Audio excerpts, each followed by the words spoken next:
Daphne kellha raġun. Din ser tkun it-tema tal-inizjattivi brabta mar-raba anniversarju mill-assassinju tal-ġurnalista Daphne Caruana Galizia.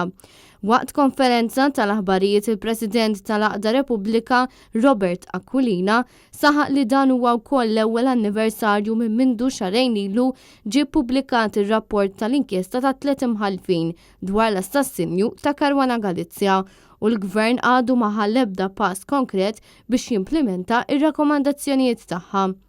Intant inizjattivi li tħabbru 3 huma mifruxa fuq 19 jum sa 16 Ottubru.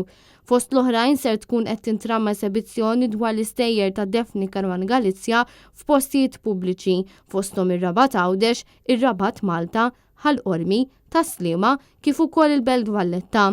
L-esebizzjonijiet ser idumu numru ta' jiem f'kull lokalità li matulhom attivisti ta' Repubblika ser ikunu qed jiltaqgħu jitkellmu man-nies u jqasmulhom materjal informattiv.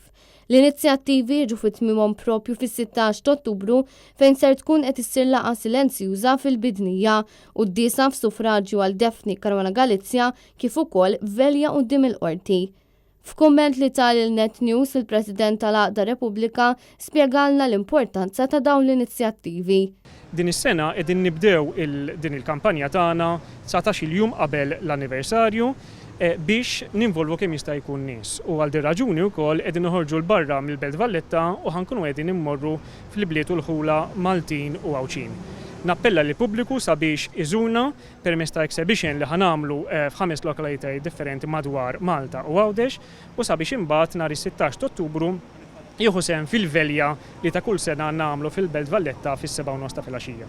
Dawn l-inizjattivi ser ikunu qed isiru f'isem ir-Repubblika, Occupy Justice u manueldelija.com.